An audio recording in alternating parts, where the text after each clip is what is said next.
The biggest and probably most exciting sort of blue sky opportunities is I guess, the Lachlan had this really interesting routine where he had the judges choose between. Have you the new gadget? Taking a couple of shots there, drive by.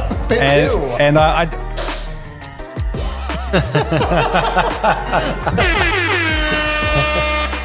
All right, welcome back to the It's Just Coffee podcast. My name is Kirk Pearson. My name is Rohan and Kirk. And together we are It's Just Coffee. By the way, when we say It's Just Coffee, you're welcome to join in because It's Just Coffee. There you go. He gets that. it. This has probably been the quickest uptake we've had from the guests so far. No, that was 100% compliance. I like Last it. week- it's better than sitting here awkwardly by myself. So Okay, all right. I don't know. Last week we had the boys where they just went, no, we won't be doing that. Yeah. And you know what?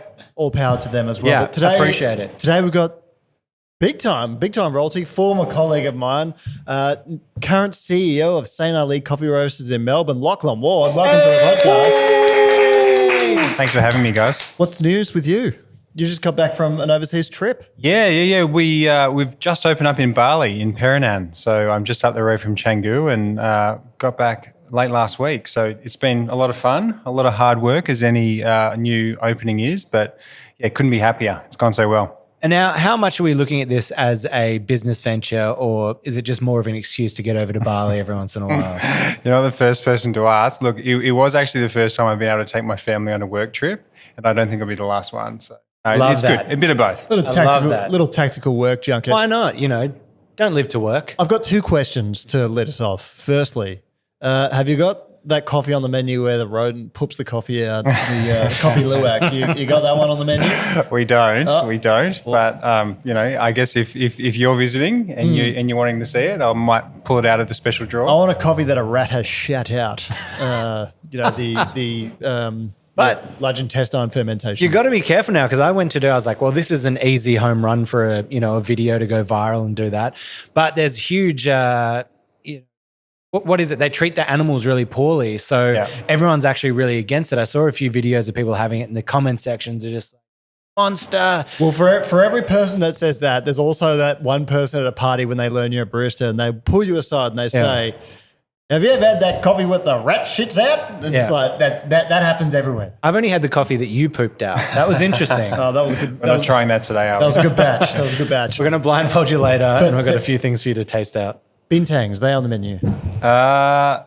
No. Look, I'm going to leave this interview with a list of things that we need on the menu, it looks like. We can be your creative directors for your culinary directors, if you will. Now, I know we've got you as a guest, but I'm actually going to turn it over to me now. It's a very important segment that we've just started. We started it last week.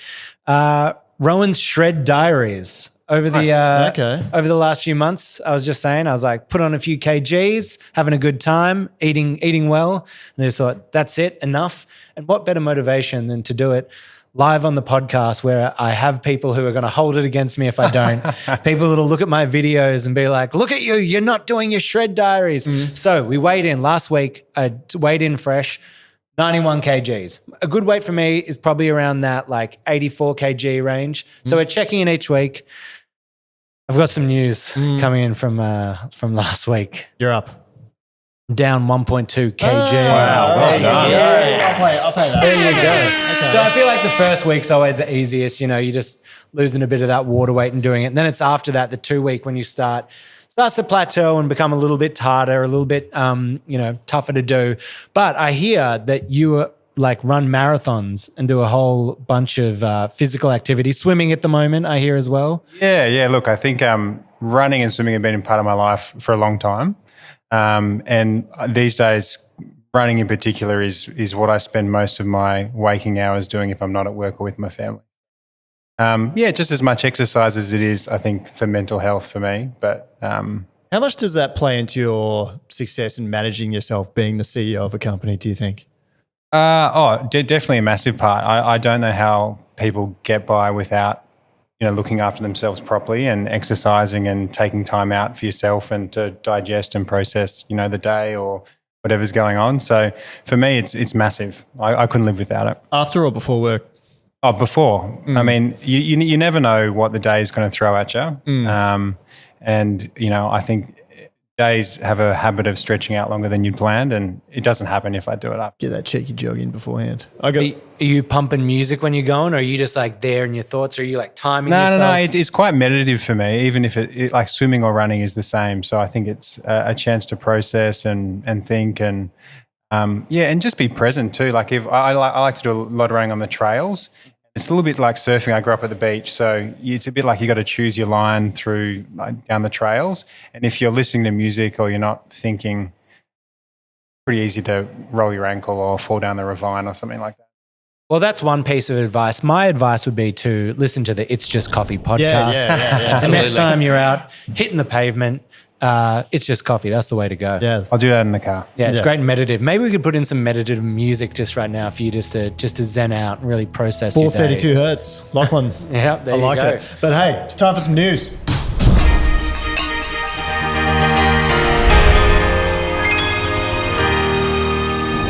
Yeah, that's right. I like that. We have our own coffee news sound. This is the first time. This is the first time we've had this going. But I'm the Australia new anchorman. So here we go. You guys ready? I'm ready. I also for it. just want to say just quickly, shout out to Liam, our producer, just here. Put that together. Yep. Liam. Yeah. Well done. Yeah, great stuff. boy. Yeah. Oh, okay. All right. We got a lot of sounds. But hey, making news. Heat waves affecting crops in Vietnam and potentially Brazil. So the coffee market is set up for all-time highs to be seen over the next crop cycle, writes Sean Hackett in the Hackett Money Flow Commodities Report, which focuses on agricultural products. In other words, soon you'll likely pay more than ever for a cappuccino or latte, or God forbid, an espresso. What the hell's going on? Oh, God, we already had a price hike. Now we're going to be doubling up on that again. Yeah. $10 for your latte coming at you. Well, a lot of people forget that coffee is in fact a commodity. We mostly work with specialty coffee in our fields, but it's a commodity and of course fluctuates with certain factors. Your thoughts, Lachlan? Yeah, look, I think even at the specialty end, you're impacted first and foremost by the base commodity price. So even if you're buying the best coffee in market, it's all at a premium, I guess, to what that commodity price is in the first place. So, yeah, look, I mean, it's an interesting time in market. It has been super volatile over the last 12 to 24 months, and they're uncertain time for coffee roasters. Hot take. TimTams Deluxe Range Cafe Latte. Now, this is the news. I feel like this is like the Anchorman moments. Like, let's not tell people the news they need to hear. Let's tell them the news they want to hear. Yeah, amen. Something good for the world. Something good. TimTams Cafe Latte range. Tim Tam milk chocolate coating with extra chocolate will cover 2 crunchy biscuits that have velvety latte flavored cream sandwiched between them. Now, here's the best bit. The new TimTams Deluxe Cafe Latte Bickies are available in major supermarkets and independent retailers right now. So run, don't walk. Don't walk. But I have to say, I always get upset when I see these things kind of come out. And I'm like, come on, guys, we have the coffee channel. Tim Tam, get on board. Give us a call. Golden Brown. Yeah, Golden Brown coffee. We did a Tim Tam Slam video. I think it has like 1.6 million views going off. There were places where I think it went really big in like the US and Canada. And there was like Canadian stores that stocked all the Aussie products sold out overnight. And they're going, don't worry. They're reposting the Tim Tam Slam. We've got Tim Tams back in stock. We've got them going. So Tim Tams, if you're listening to this, come on. Give your boy a little Tim Tam, a little cash. Yeah, I saw the teaser for this, and I saw the coffee beans. I thought, oh, maybe they're going to do a roaster collab, or have some fun with it, go somewhere premium, but not at all. I can imagine Lachlan Ward on a Saturday night. In-laws have got the kids, Mrs. is out getting treatment, and you're at home watching some Dragon Ball Z episodes. You've thought ahead. You've put some Tim Tams. Have you in got the a freezer. camera in my front yard? Yeah. No, it's just him in your front yard. What do you think I bought all that camo gear and binoculars for? But yeah, I can't imagine you enjoyed these things. Anyway, last piece of news. Ron, why don't you take this one? Absolutely. Starbucks reduces plastic and single-use cups by 20%. The new takeaway cups will be rolled out in locations in the US and Canada as part of the chain's commitment to cut carbon, water, and waste footprint by 2030. Now, I actually saw this on TikTok. I saw them doing the video. They were crushing it. They've got it so that one lid fits all 3 sizes as they do it. Reduce the plastic there. I think it's great. They also had some great accessibility things that they've added on the back for different employees and for staff. Employees and for customers to better know what drink they're getting and what size it is. Obviously great. It's always a tough thing when you see single-use cups. So, it's part of the world that they have to provide for. But great that they're cutting down the plastic, but, there's always more that we can do, I think, there. It's interesting. Like it's, a lot goes into how they develop it for in-store use, and you would want to put that much effort in when you're trained like that. But it kind of gets me thinking, and we didn't plan for this at all. But like, what's like the best system for implementing keep cup use? Because it's in a city like in Australian cafes, you make them a lot more lattes than you would overseas. So I think there needs to be a better way that we kind of condition customers to help the cafe make it easy, because we've got to track whose cup it is, in what order, what goes in what cup if there's multiple orders. We've got to work on that one. And there are people who are bringing in that new system of like, take one, bring it back. The exchange system. I'm not sure how that is working, whether that's successful in the way that it's done. There's also the hard side of like the keep cup. My number one thing is like when I haven't planned to have a coffee and I'm out, and then I'm like, the keep cup sitting at home or on the bench. I haven't remembered to bring it. Do I just not get the coffee, or do you go? So it is a hard dilemma, but we do need to find a better way to kind of encourage that and bring up the usage. For sure. I think there's always going to be a place for single use. Like, there's going to be times where you've forgotten your cup, like you said. But I think first and foremost, the infrastructure has got to be better. I mean, it's amazing that a company like Starbucks is doing something, because they're huge and lead the way and can bring about real change. But for operators like us, I mean, we can use the best in category products and the best possible single use product in market. But the infrastructure in Australia is so bad and so fragmented that you almost couldn't do the same thing even in between councils within Melbourne even. So it's tough. Yeah. And I will also say on that, when I was living in the States, it is also funny from the consumer side when you see businesses trying to run and make a profit, and then when they try to change things, the kind of uproar that can come in. What are they? Sun chips, I think they're called in the States, but here they're called grain waves, I believe. They released a biodegradable package for all of their chips, and the chips packages would crinkle so loudly, like opening them, they were just so loud that everyone just went off and was like, what are these packets of chips? They're so loud. Like I can't even walk down the streets eating them. And the sales just plummeted. And then they were just like, well, back to the other aluminium packaging or foil packaging that we had. Yeah. And you see that same thing happened with Sonic Drive-In. They had polystyrene cups, and then they changed to the plastic ones, and then the plastic started beating water on the outside from condensation, and people went off. It didn't stay cold long enough. So back to polystyrene it was. Yep, at all costs. But the reason I asked Lachlan here, and you and I spoke about it briefly, Rohan, is that a few weeks ago I was scrolling through Twitter. Yes, I have Twitter, X rather, and X, Degeneration X. Boom, boom. And I saw Lachlan Ward on 3AW, causing a stir. 3AW is a Melbourne radio station. And basically people are out with their pitchforks to get you, mate, because you're charging $6.50 for a flat white dine in store. That's right, yep. And so I wanted to ask you, what's the reaction been like to that? Why did you do it? And why is it more important that you think other people should do it? Oh, look, I mean, I was originally asked for comment around, I guess, suburban pricing differences, like between, I guess, Carlton and Fitzroy. And, really, I just didn't think that was newsworthy. So, when I got asked the question, I sort of made it more around just coffee prices in general are too cheap. And we're blessed with some of the best coffee in the world and the most vibrant market. And we're just not charging what we should be. Okay, so there's that side to it, but I'm also pretty interested, and you're 100% right.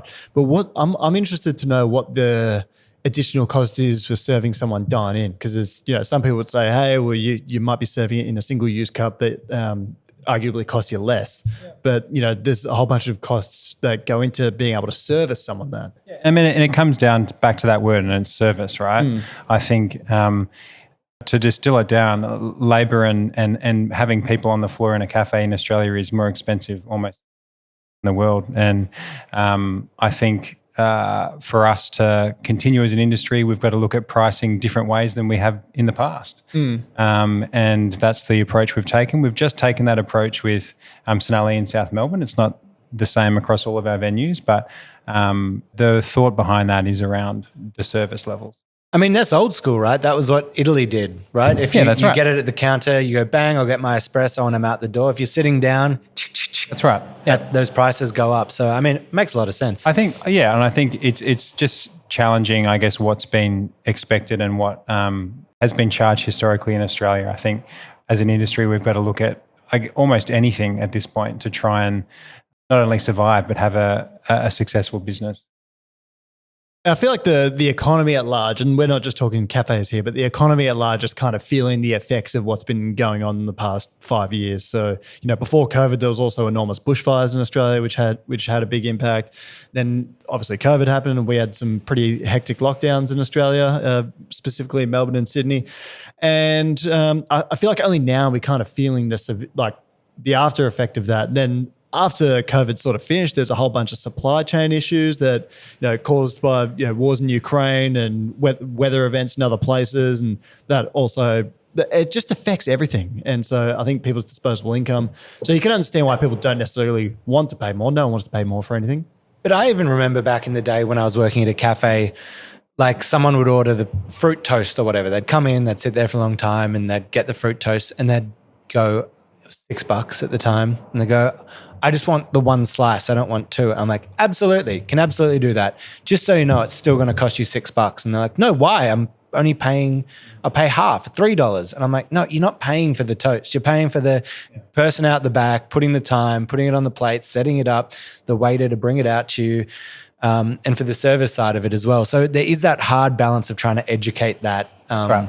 on both sides of the coin. As a percentage, how much more do you think you would save if no one sat in and had their food and coffee and they all took it away, but you sold the same amount? As a percentage, how much do you think you'd save in costs each week? I know this is an on-the-nose question. Look, I mean, that's a difficult question to answer. I mean, that's going to come down to the size of your venue and everything. But you'd have a smaller venue. But substantial, massive. Yeah. What we're saying, people, is that, the cost of sitting you down. I mean, your human cost of running a hospitality venue is, 40% plus generally. Yeah. And one other interesting thing about the interview that I found, that I noticed and thought was noteworthy to ask a question here is, you're talking about the cafes that you supply. So obviously not just being a venue yourself, you supply a lot of customers. What's the general feeling among them at the moment, if you can elaborate? Yeah, sure. Look, I mean, we supply sort of north of 600 customers around Australia. And look, the general feeling is that it's really hard at the moment. It's really hard for them to run their business and keep the business and run the business they want to do it the way they want to. So at every possible opportunity, we're trying to, I guess, talk them through and help them be confident with making changes in a positive way and not looking at, I guess, cutting things out as the first and only way for them to make their business profitable. Mentioned specifically doing hospitality business in Australia is tough. And so I think there's a useful insight for you to make here is that because you've previously opened venues overseas before and you've just opened another one now in Bali, St. Ali, Bali. Check it out. What was it called again? St. Ali in Bali. One more time. St. Ali in Bali. Oh, okay. And then St. Ali in Bali. Yeah, there you go. Surely we change that to St. Bali. It's been thrown around already. Okay. Yeah. Sure. Just had to be. I'm just going off the classic thing of say your name 3 times and people will remember it. So I'm just plugging that in there for you. So, yeah, I mean, you were mentioning before there's other sort of challenges in opening up overseas and stuff like that. But, cost-wise, what's it like doing business outside of Australia? Look, it's going to depend on where it is, I suppose. And I think I want to make super clear, though, I think there is absolutely a future for hospitality in Australia. And I think there's no shortage of amazing independent operators in restaurants, cafes, hotels all around Australia doing an amazing job day in and day out. And I think our expansion internationally isn't just down to us giving up in Australia. I think it's really important that we believe there's a future for a vibrant industry here. I mean, Bali for us has been a dream for a long time. We've had a store in Jakarta for 7 years or so, and an amazing partner over there that wanted to help us bring the brand to Bali. And I mean, Bali's a bit of a no-brainer for a brand like ours. And yeah, it's been an amazing opportunity to do it. I mean, there's different cost structures in any country that you operate in. And I don't know that you want to get into all of them today, but there's some obvious ones that, you could probably call out straight away on just cost to build and stuff like that of opening in a place like Bali. But for us, really, it's more about brand and I guess getting St. Ali and more cups of coffee in people's hands. It's not to to try and run a more profitable cafe. It looks like a bit of a temple or shrine you're operating out of there. Like We've got some amazing partners in Bali. We're underneath Further Hotel, which is a diffused hotel concept in Pererenan. So they've taken, I guess, inspiration from the local surrounds and I guess built this almost precinct of hotels around the suburb, which is incredible. So, I mean, we're just the first level. So people look at that side and think, wow, they're like this three or four level, super cafe. But no, we're just in the ground floor. But we're really lucky to have them as a partner. Well, Liam and I were talking about Zelda, the new. Have you played the new Zelda? No. Have you got a Nintendo Switch? I do not. Oh man, okay. Well, I played Zelda Ocarina of Time. Oh wow! This is the cooking sound from Zelda. Okay, I didn't know we were going to whip that out. That's impressive. But anyway, it looks like what I would imagine the Spirit Temple to be like. That's kind of what it was really beautiful. We had to do a local, a ceremony before we opened called Malaspas, which was essentially like the local.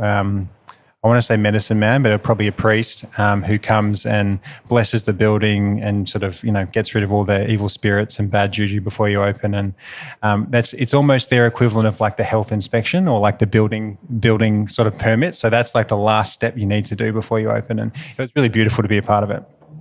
Very, very different. Not something you'd ever do in opening a cafe here. Yeah. Okay. Well, I mean, we should. I'm into it. I have my own sort of system, which is have a shower cry in the evening. Sign of my life. Just joking. That's not how it went. But you guys. What have I done? You guys have been on top of the game for a long time, and Thank you. you guys.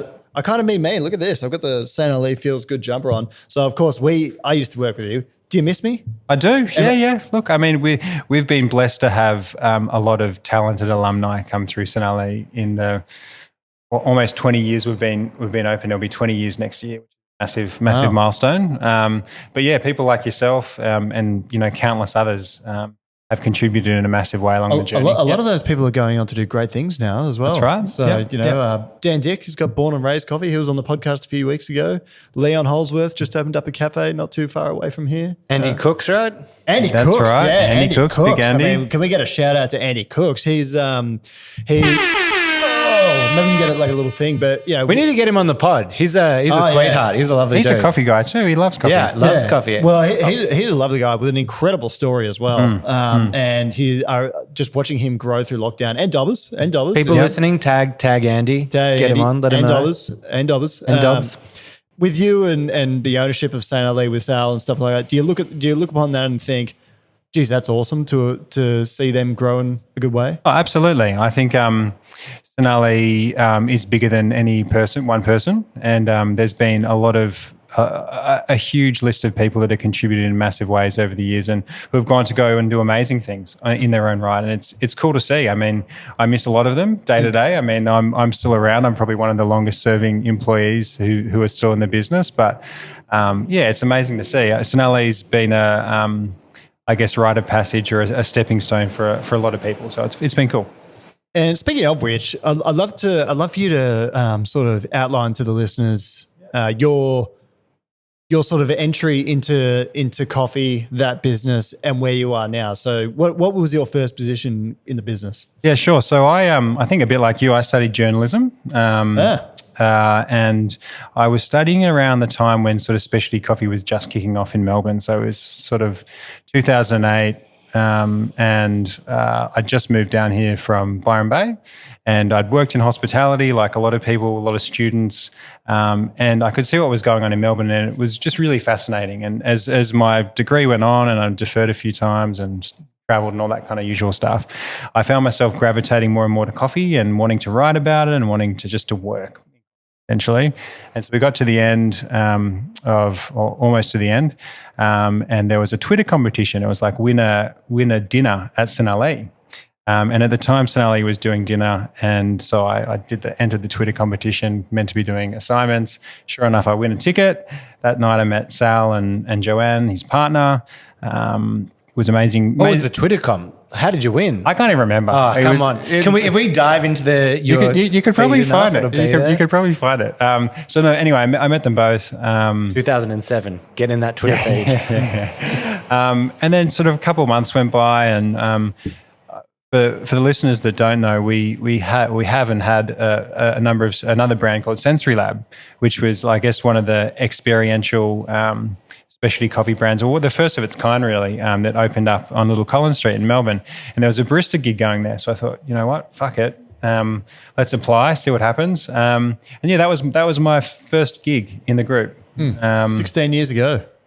No, that was 2011. So 2008, I was working in coffee. So 2011, yeah. So 13 years, yeah.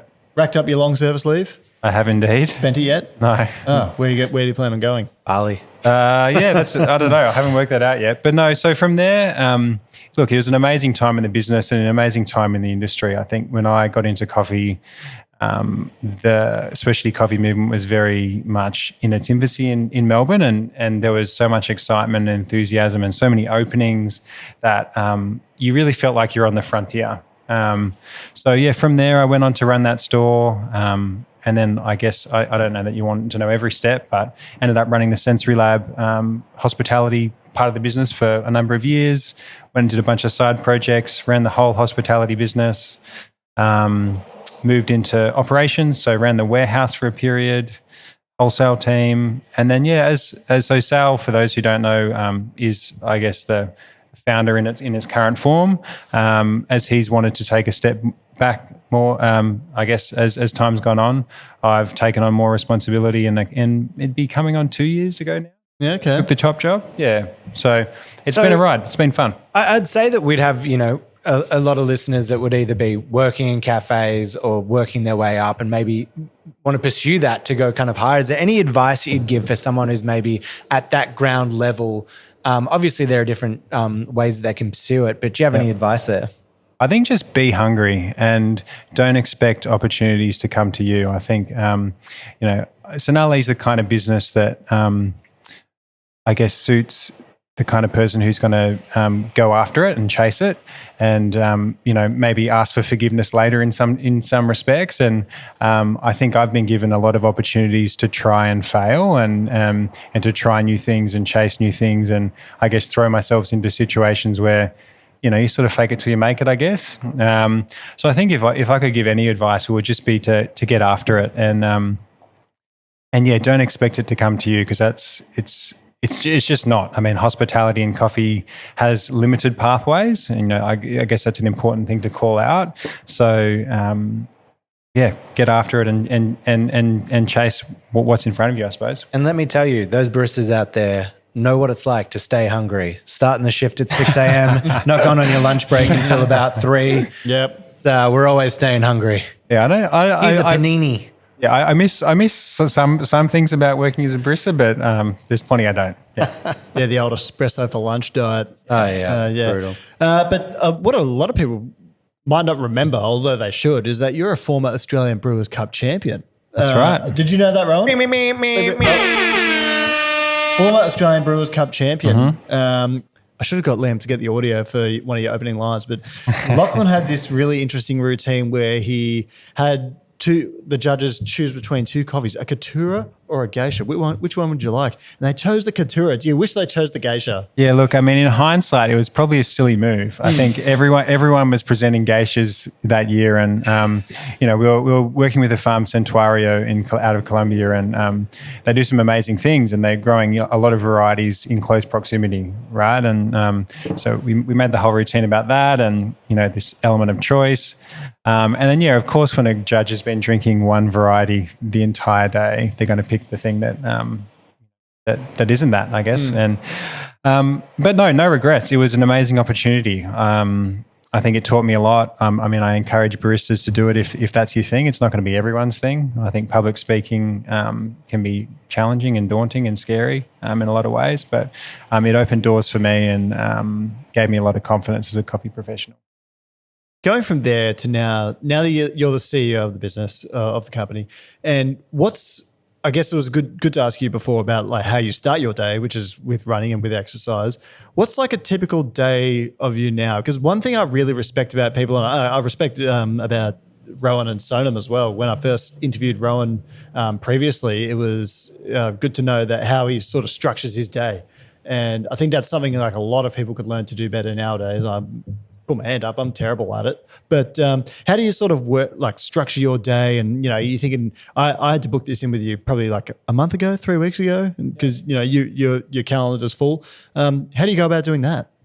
Look, I mean, the most important thing to me in any given day is just connecting with the business and the people in the business. So, I mean, there's like a really, I don't know, old term about walking the factory floor, and that I guess you can use that in any business, but I think it's important for me, I guess, as a leader to, I guess, walk the floor, so to speak, and that can mean going to visit the cafes. It can mean checking in with the interstate or the international team, literally walking the factory floor. Like that takes a different form, you know, every day, but you know, that's before I sit down. So you know, and on weeks like this where there's some major deadlines, I'll be sitting down a lot.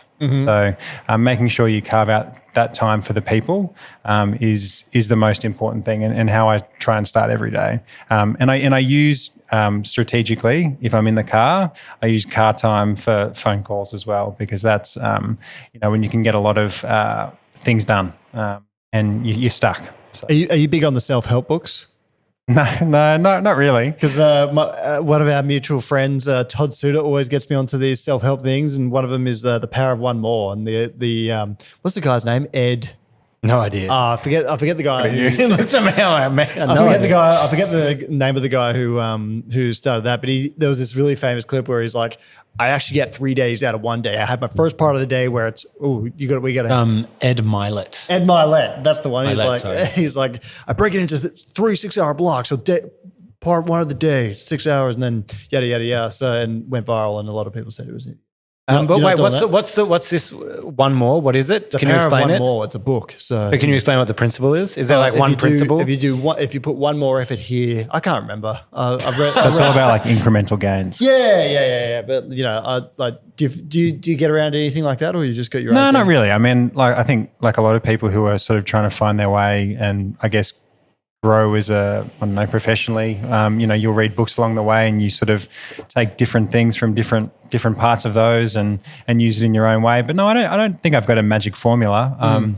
I think connecting with the people definitely. I mean, my biggest my charter is really to, I guess, grow Sonali as a brand and as a business, right? So that takes different forms every day. You know, at the moment we're doing a lot out of Melbourne, and we've been very, very Victoria-centric for a long time. So I'm about sort of, I guess, spreading the gospel to Bali, Philippines, Queensland. Oh yeah. But outside of Bali, what are you excited about in terms of like that growth? Like where do you think for you guys the next like big growth thing is? Yeah, look, so I mean staying close to home, I think interstate, you know, up the eastern seaboard for us is really exciting. I'm from just north of Byron, Brunswick Heads, and Brisbane originally. So selfishly, I'd like to have something a bit closer to home. But Brisbane for me is a really exciting place to be in coffee right now. And it's booming as a place. Yeah, there's some amazing operators that are moving up there from interstate and also just local Queensland brands too. So really excited to open a flagship up there in the next 18 months. And then do the same in hopefully Sydney eventually. We've been trying for a long time to do that, but I think Brisbane will happen first. And then I think for us, the biggest and probably most exciting sort of blue sky opportunities is I guess the greater region of Asia. I think if you go, if you travel and see what those markets are like, there is such enthusiasm and opportunity there for coffee brands and for coffee drinkers there right now that sort of reminds me a little bit of what I guess Melbourne was like maybe 5-10 years ago. And I think for us there's a huge, I mean it's obviously a massive market, and I mean Asia's a very broad term, but a massive market opportunity for an Australian brand like ours to really take it by the horns and run with it. So that's what I'm excited by. Absolutely. Well, today we're unleashing a new segment. Okay. A new segment that I warned you about, but I didn't give you the questions for, which is rapid fire questions. So we're gonna go for a minute here. I'm gonna ask you 20 questions rapid fire. Right. If you answer them all, there's no prize. Yeah. So I mean, you get a high five. Yeah, and a hug. And all right. So you ready? All right. All right. Start the timer. Hey, it's just And your time starts now. All right. Washed or natural? Washed. Ethiopian or Colombian? Ethiopian. Milk, espresso or filter? Espresso. Batch brew or pour over? Pour over. Gun to your head, what's your last meal?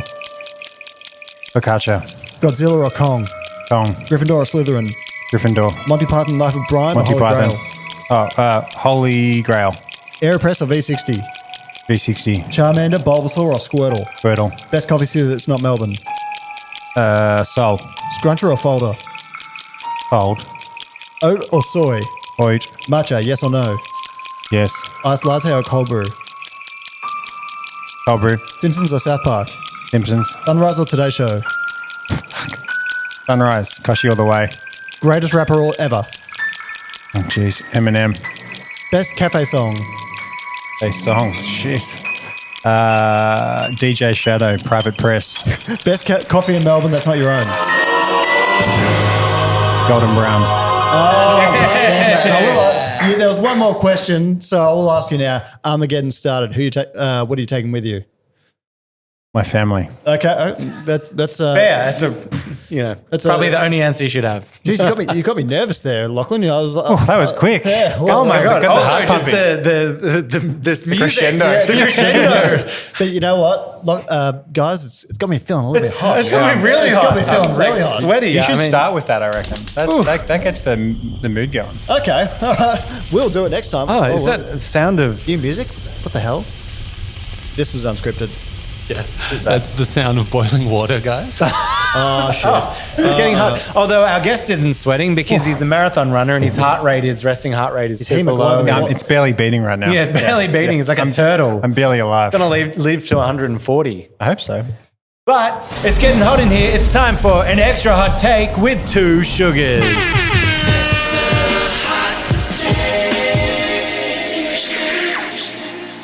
All right, we've got some hot takes coming in here.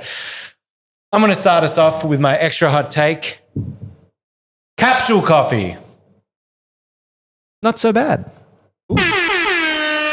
Not so bad. I'm just going to go out there. I think one of the biggest problems that happened with capsule coffee, and I'm not talking about the environmental side of things here, we're just talking about the coffee that can come out, was that Nespresso, I feel like, was the first one, and it was called Nespresso. So it's saying it's espresso. And guess what? It's not espresso. These capsule pods only have 5 grams of coffee in them. So the pods have about 5 to 6 grams of coffee in them. Then you're passing through way more water. So it's probably more of like a 1-to-4 ratio, whereas espresso is like a 1-to-2 ratio. So if you just look at it as putting good quality coffee and putting water through it, you can get more of a filter range. If you have a pod machine like I do, where you can up the dosage. I was running a 5-gram dose with 100 grams of water the other day, passing it through a little filter paper. Delicious. Good coffee. I've tried that before. Get a proper pod with like nitrogen popped in there, so you're not the beans aren't going as oxidized. You guys are big in the pod coffee game.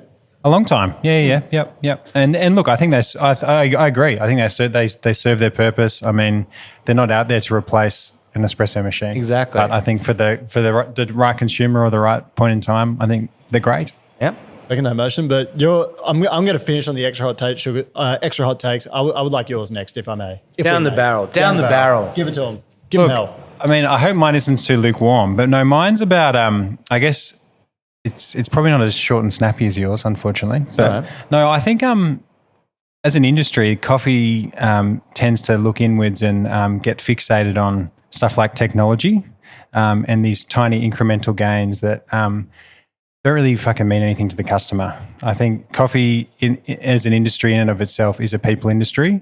And I think it's easy to get caught up in, the frozen balls or the whatever have you, the new gadget. Taking a couple of shots there, drive by. And I just think we need to focus on the customer and spending more time with our staff and improving what we're doing in store and thinking about what the customer wants and not fixating on things that don't matter. That's an extra hot take with 2 sugars. Yeah, it is an extra hot take. That was, you weren't coming in lukewarm. That has the shots. And I would agree. I have, obviously doing the channel, I look at a lot of these different things. There are some things, and also the home market versus in a cafe can be very different as well. But there is a hard part where some of them are really good. And then some of them you're like, well, if you make a product for $40 that you can sell to 1 million people around the world. It's going to make you a lot of money. And look, I mean, don't get me wrong. I love technology, and I think it's come a long way and made coffee more accessible to a lot more people. But I think sometimes we get caught up in needing to spend, this much to be the best cafe in the area, where it was, spend a bit more time with getting to know Rohan and his dog's name and all that kind of stuff. And he's going to be coming back forever. Yeah. He doesn't care about what machine's on bench. Also, that's a good time for us to cut to a quick ad break. We're coming in hot. So Golden Brown launching their new frozen ball WD-T tool that'll tamp, distribute, and freeze your coffee all in one foul motion. Only $49.95. Just check out the Golden Brown website if you want to buy. And if you sign up now, you get free childcare for life. Nice. Yeah, wow. Yeah. I didn't agree to In that case, I retract my statement. I've got a hot take that has nothing to do with coffee. And, I thought it had to be about coffee. well, I mean... We've been doing this. We're at episode, 10, 11, something? Well, what happened here has enraged me so much that I had to make this hot take with two sugars. Now, Godzilla and Kong, New Empire, worst movie I've ever seen. I wasn't. Sorry, you gonna chime in already? Gonna chime in already? I'm going to chime in already What? and just go, what, is this going to be like the other one where you came in with a hot take saying you hated matcha, it tasted like dirt. A week later you come in, you're like, hot take redacted, I like matcha. No, only this is the one where you don't go back for more. This Okay. is a different kettle of fish. I went and watched this. I thought I was so excited. I'm going to see a giant lizard fish that shoots atomic breath, punching on with a Kong for a little bit more, but it turned out it was. I wasn't sure if I was watching Planet of the Apes, but what happens is, spoiler alert now.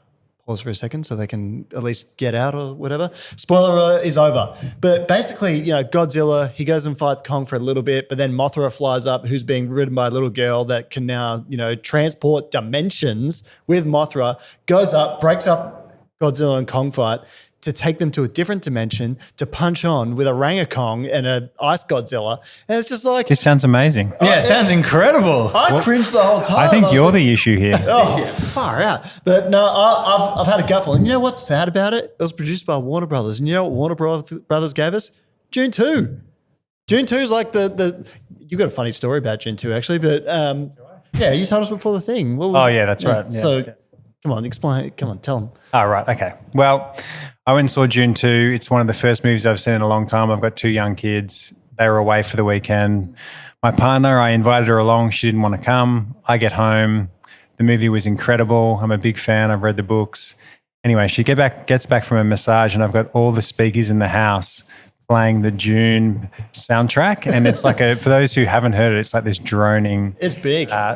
Orchestral number. It was amazing. She was freaked out, but it was amazing. Yeah, what was the reaction? Did you think you were in a dark place or what? No, look, I listen to some mixed genres at home. So hit me. Give me some. Oh, What are we talking? sometimes there's opera while I'm doing the dishes. Pavarotti. Then there'll be it was Elton John yesterday. Oh, nice. Hold me Everything closer. R&B, everything. Tribe Called Quest. It's Tribe Called Quest. Yep. around. So I actually like that idea of applying different music for different tasks throughout the day. It's like, I listen to opera a lot, but only when I'm washing dishes. yeah, that's right. It's a ceremony. I'm a bit of a I love all genres of music, and one of my favorite bands actually is from Byron Bay.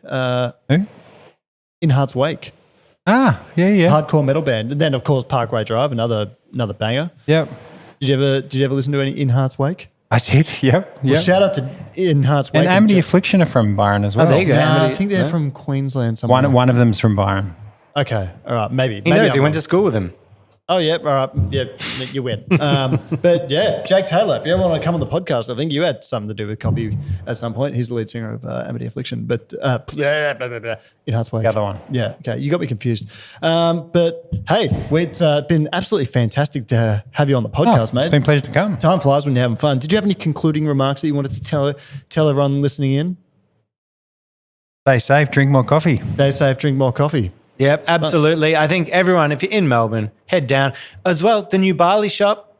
Yeah, fly over to Bali just Fly for to a coffee. Bali. Yeah. You won't regret it. They've got the large intestine fermentation coffee. They've got the bintangs. That we don't have, but maybe in 3 months. Yeah. All right. We'll see. Also, apart from St. Ali, the other best coffee in town, Oh, Project Zero Project Coffee. Zero Coffee. You got to get down there. What's it called again? Project Zero Coffee. Whereabouts is it?